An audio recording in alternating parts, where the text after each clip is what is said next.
Le désir de créer aussi une entreprise culturelle, donc de réunir, de rassembler des gens autour d'un projet culturel, donc vivifiant, ça a été ça.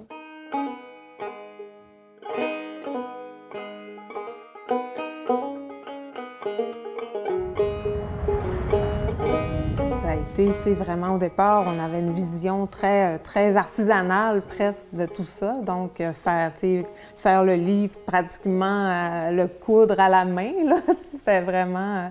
donc, tranquillement, on a vraiment, on est allé...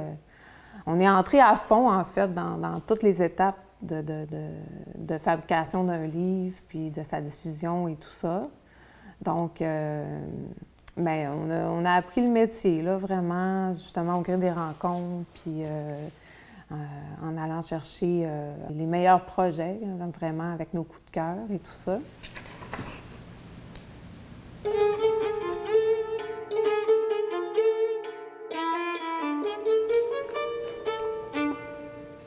Maintenant, tu sais, je vais lire un manuscrit, puis je vois...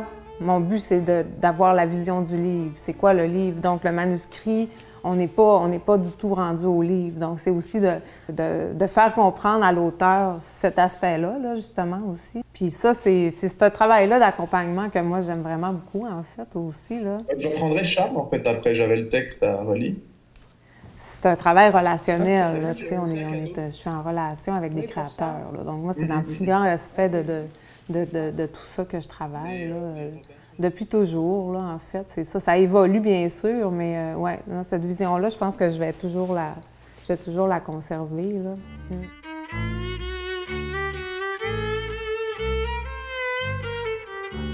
Après ça, tu sais, c'est sûr qu'il y a eu des rencontres importantes. Je pense à Jean Bernier, le directeur littéraire, Serge Théroux, René Saint-Éloi, chez Mémoire d'Encrier, puis aussi une des femmes qui m'a marquée dans les dernières années, une de mes plus belles rencontres là, depuis longtemps, c'est Joséphine Bacon, mais plus pour moi à titre d'écrivaine, là, mais qui m'a donné une grande impulsion, une grande confiance dans le fait de ne pas s'arrêter aux formes des choses, tu sais, mais vraiment aller dans notre essence, là, puis laisser parler notre cœur. Là, c'est parce que j'ai envie quand même de parler des femmes, mais je parlerai de toutes les femmes de la peuplade, de toutes les autrices qui sont à la maison d'édition, des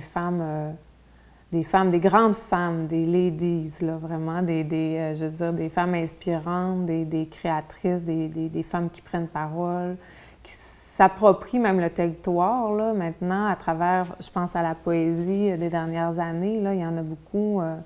Il y a vraiment ce trope-là là, qui traverse les œuvres de Marie-Hélène Voyer, par exemple, Marie-André Gill, Isabelle Godet-Labine, Noémie Pomerleau-Cloutier, Christina Gauthier-Landry. C'est vraiment une belle bande de femmes intelligentes.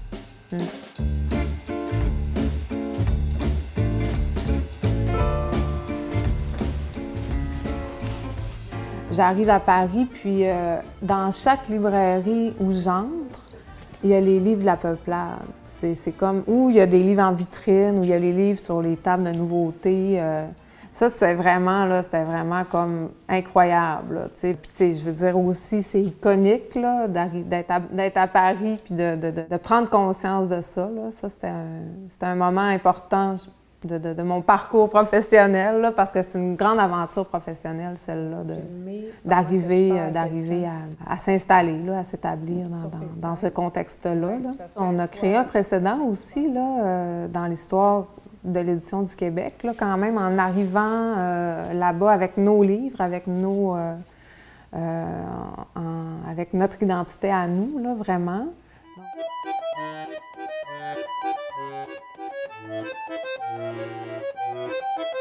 Ça va bien pour le livre, ça va bien. Moi, je veux dire, je vois une continuité dans tout ça.